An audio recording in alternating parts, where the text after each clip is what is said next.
তিনটি বদভ্যাস ছাড়লে আপনি ধনী হয়ে যান।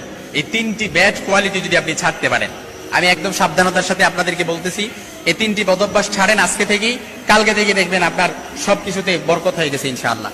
সবকিছুতে রহমত আর আল্লাহ তাআলার একটা করুণা আছে। এত কিছুতে দেখেন সংসারের মধ্যে বরকত নাই, অভাব অনটন লেগেই থাকে, একটার পর একটা অশান্তি লেগেই থাকে, কখনো সন্তান অসুস্থ, বিবি অসুস্থ, একটার পর একটা শুধু ঝামেলা আছে। তারপর ব্যবসার মধ্যে বারাকা নাই, ব্যবসার মধ্যে বারাকা নাই, ফসল করছেন, ফসলের মধ্যে ফসলের জমিও আপনার ওইভাবে হচ্ছে না, অর্থাৎ কোনো কিছুতে বরকত নাই। আপনি যে আপনার মনে হয় যে আমি যেটা দিই ওইটাই মনে হয় শেষ, অর্থাৎ আমি যেটাতে হাত দিই ওইটাই মনে হয় শেষ, আপনার এরকম একটা কাজ করে। এই জন্য এই তিনটি বদভ্যাস যদি আপনি ছাড়তে পারেন, তিনটি বদভ্যাস ছাড়তে পারলেই আপনি ধনী হবেন ইনশাআল্লাহ। বুখারী শরীফের হাদিসে যে কোনো একটা কারণ, বুখারী শরীফের হাদিসে এসেছে যে কোনো একটা কারণ থাকে তার বরকত চলে যায়। অর্থাৎ এই তিনটা বদভ্যাসের মধ্যে যে কোনো একটা বদভ্যাস যদি তার থাকে তাহলে তার বরকত চলে যায়। অভাব অনটন থাকে, অভাব অনটন লেগেই থাকে, রহমত বরকত সাকিনা কোনো কিছুই নাজিল হয় না।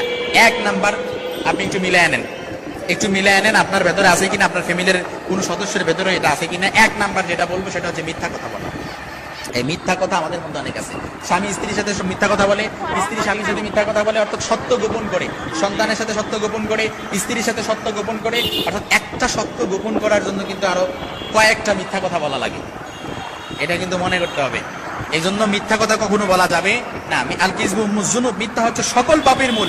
রাসূল সাল্লাল্লাহু আলাইহি সাল্লামের কাছে এক লোক এসে বলে, ইয়া রাসূলুল্লাহ, আমার ঘরে তো কোনো কিছুতে বরকত নাই, শান্তি নাই। রাসূল বলে, মিথ্যা কথা ছেড়ে দাও, তোমার সবকিছুতে বরকত হয়ে যাবে। সুবহানাল্লাহি ওয়া বিহামদিহি। অর্থাৎ মিথ্যা কথা ছেড়ে দেন, সবকিছুতে বরকত চলে আসবে ইনশাআল্লাহ। আল্লাহ রাসূল সাল্লাল্লাহু আলাইহি সাল্লামের কাছে এক সাহাবী এসে বলে, ইয়া রাসূলুল্লাহ, আমার তো কোনো কিছুতে বরকত হয় না। আল্লাহর হাবিব বললেন, তুমি মিথ্যা কথা বলা ছেড়ে দাও, দেখবা সবকিছুতে বরকত আসবে। এই জন্য পরিবারের মধ্যে যদি বরকত চান, রহমত চান, অবমাননা দূর করতে চান, শান্তির স্বর্গরাজ্যে পরিবারটাকে বানাতে চান, তাহলে মিথ্যা কথা ছেড়ে দিন, তাহলে আপনি নিমিষে ধনী হয়ে যাবেন। আপনার ভেতরে সবকিছু যদি আপনি মিথ্যা কথা বলা ছেড়ে দিতে পারেন, ইনশাআল্লাহ আজিজ আল্লাহ তাআলার রহমত চলে আসবে। এটা কিন্তু একেবারে পরীক্ষিত। দুই নাম্বার যেটা, সেটা হচ্ছে আল্লাহর রিজিকের সাথে বেয়াদবি করা যাবে না। প্রিয় ভাইরা আমার, একটু খেয়াল করে বুঝেন, আল্লাহর রিজিকের সাথে অনেকে বেয়াদবি করি, অপচয় করি। লাইন শাকারতুম লাযীদান্নাকুম ওয়া লাইন কাফারতুম ইন্না আযাবি লাশাদীদ। আল্লাহর হাবিব সাল্লাল্লাহু আলাইহি সাল্লাম বলেন, কেউ যদি আল্লাহ রাসূল সাল্লাল্লাহু আলাইহি সাল্লামের মাধ্যমে আল্লাহ তাআলা জানায় দিলেন, যারা নিয়ামতের শুকরিয়া আদায় করে তাদের নিয়ামত আল্লাহ তাআলা বাড়িয়ে দেয়, আর যারা নিয়ামতের অশুকরিয়া আদায় করে তার আল্লাহ তাআলা তাদের নিয়ামত সংকুচিত করে দেয়, কমিয়ে দেয়। এজন্য আমাদের চাই চাই স্বভাব।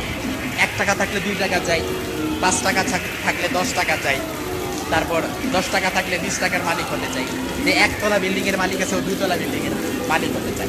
অর্থাৎ চাই চাই স্বভাব। হাত্তা জুরতুমুল মাকাবির, কবরের মাটি ছাড়া এই আমাদের জিহ্বাটারে কোনো কিছু দমায় রাখতে পারবে না। এই জন্য চাই চাই স্বভাব বাদ দিয়ে আমাদের চিন্তা করতে হবে, শুকরিয়া আদায় করতে হবে। লাইন শাকারতুম লাযীদান্নাকুম ওয়া লাইন কাফারতুম ইন্না আযাবি লাশাদীদ। এজন্য আমরা যদি শুকরিয়া আদায় করি, অপচয় না করি, আল্লাহ রাসূল সাল্লাল্লাহু আলাইহি সাল্লাম এবং আল্লাহ তাআলা বলেন যে যার মধ্যে অপচয় আছে তার মধ্যে কোনো বরকত থাকে না, কোনো রহমত থাকে না, এবং সে কখনো টাকা পয়সা ওগুলোর মধ্যে বরকত থাকে না। আপনি টাকা পয়সা ইনকাম করতেছেন কিন্তু বরকত নাই, কারণ আপনি অপচয় করতেছেন। এই অপচয় করার প্রবণতা আমাদের মা বোনদের মধ্যেও দেখা যায়। অনেক সময় লাইটের সুইচ অন করে রাখে, গ্যাস দিয়ে তারপর অন করে রাখে, গ্যাস দিয়ে কাপড়ও শুকায়, অনেক সময় দেখা যায়। সাবধান, এই অপচয় করার মন মানসিকতা দূর করতে হবে। তারপর আল্লাহ রাসূল সাল্লাল্লাহু আলাইহি সাল্লাম খুব চমৎকার ভাবে বলেছেন, 3 নাম্বার যে ব্যাড কোয়ালিটি, সেটা হচ্ছে আমাদেরকে নামাজে অবহেলা করা যাবে না। এই নামাজে অবহেলা আমাদের মধ্যে অনেকের আছে। নামাজে আমাদের মা বোনদের মধ্যে বেশি দেখা যায় নামাজের প্রতি অবহেলা। ফাওয়াইলুল লিল মুসাল্লিন আল্লাযীনা হুম আন সালাতিহিম সাহুন আল্লাযীনা হুম ইউরাউন ওয়া ইয়ামনাউনাল মাউন। সূরাতুল মাউনে নামাজে অবহেলাকারীদের ব্যাপারে আল্লাহ তাআলা খুব সাবধানভাবে আমাদেরকে সতর্ক দিয়েছেন। এজন্য নামাজে অবহেলা করা যাবে না। নামাজের সময় এসে তো নামাজ পড়ে ফেলেন।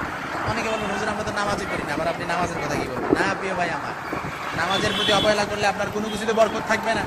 আউয়ালু মা ইউহাসাবু বিহিল আবদু ইয়াউমাল কিয়ামাতিস সালাত। কিয়ামতের ময়দানে সর্বপ্রথম নামাজের হিসাব হবে। এজন্য নামাজের প্রতি অবহেলা করা যাবে না।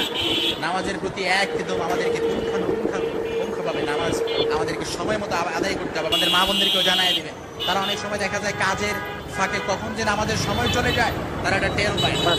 এই জন্য আমরা যদি আমাদের ফ্যামিলির মধ্যে বরকত আনতে চাই, রহমত আনতে চাই, এই 3টি বদভ্যাস আমাদেরকে ছেড়ে দিতে হবে। মিথ্যা কথা বলা ছেড়ে দিতে হবে, অপচয় করা ছেড়ে দিতে হবে, আল্লাহ নিয়ামতের সাথে বেয়াদবি করা যাবে না, সর্বশেষ যেটা নামাজের প্রতি অবহেলা করা যাবে না। এই 3টা বদভ্যাস যদি ছাড়তে পারি, ইনশাআল্লাহ আমরা দুনিয়া হয়ে যাবে।